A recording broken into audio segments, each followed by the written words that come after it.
Hi, I'm Kathleen. I'm Tom. And I'm Smiti. And you're watching Word of Mouth. I'm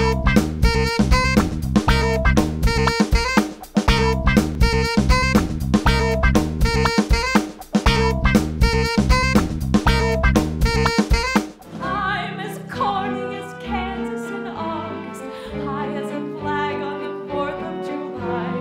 If you'll excuse an expression I use, I'm in love, I'm in love, I'm in love, I'm in love, I'm in love with a wonderful guy. Tonight I saw South Pacific, which is an old, fairly well-known musical, though I had never seen it before.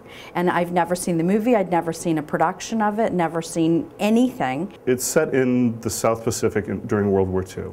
And there are a couple of different storylines, but mostly it's happening on this island in the middle of the Pacific Ocean. And set in, on a military base, and there's obviously, there's sailors, there's Navy guys there, but there's a group of women who are nurses. They're also in the Navy. One of the nurses, Nellie Forbush, meets a French plantation owner who has lived on the island for many years. And they start to fall in love, and then complications ensue. Nellie finds out that the gentleman that she's agreed to marry has interracial children, and that's kind of a deal breaker for her to begin with. And when I remember seeing that as a kid, I was like, what the? She won't marry him because of what? And I never saw the rest of the movie.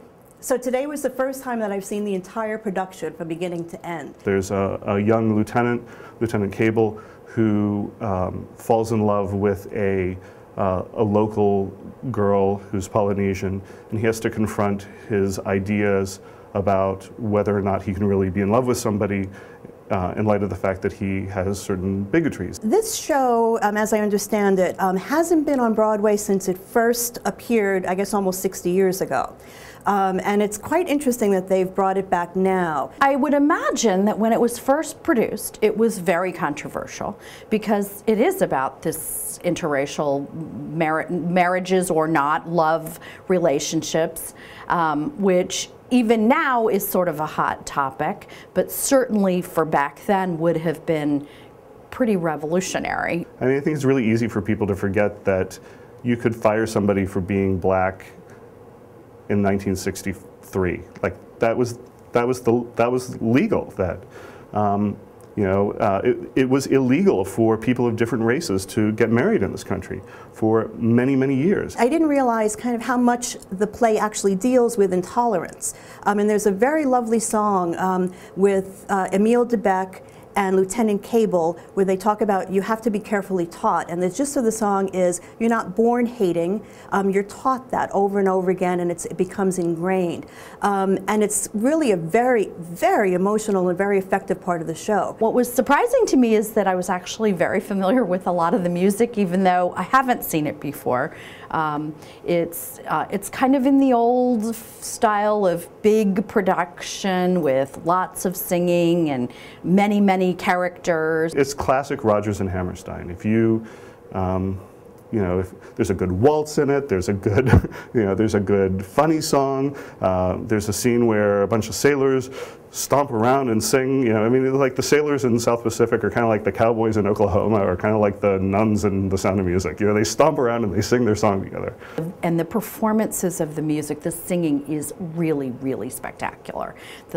All of the principals characters have beautiful voices and really, really bring it to life.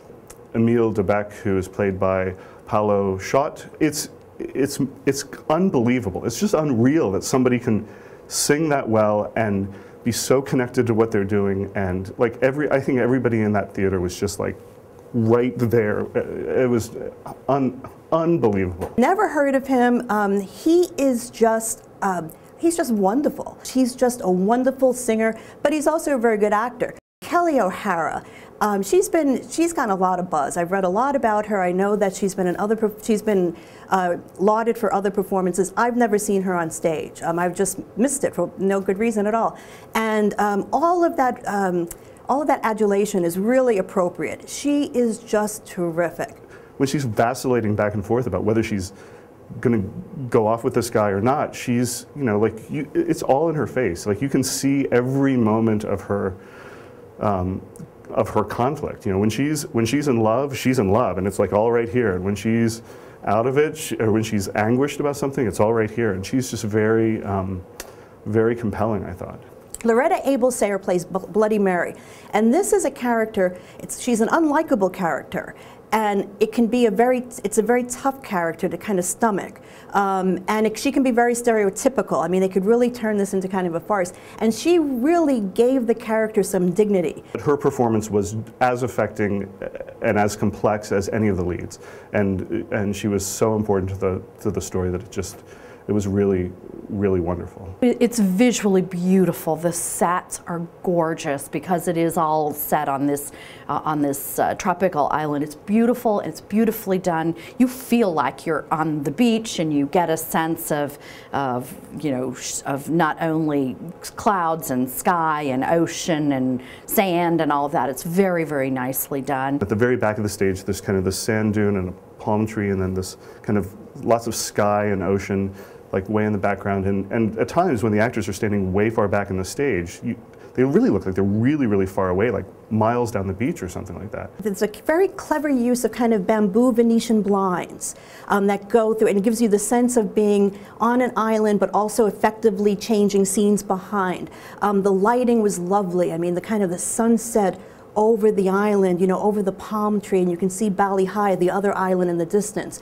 It was just lovely. I thought it was really, really, really terrific. It was, I mean, I think there's still some problems and some issues with the show, but I don't think there's any problem at all with the production. The production is just fantastic. I would recommend this to almost everybody because I think most people, many people, will be familiar with it, and if you are, it's absolutely a quality production. I know it's a tough ticket to get, but if you can get one, go see it. The show hasn't been on Broadway since the original production. It's the first time it's being revived, and who knows when it'll come back, so see it while you can. That's what I'd say.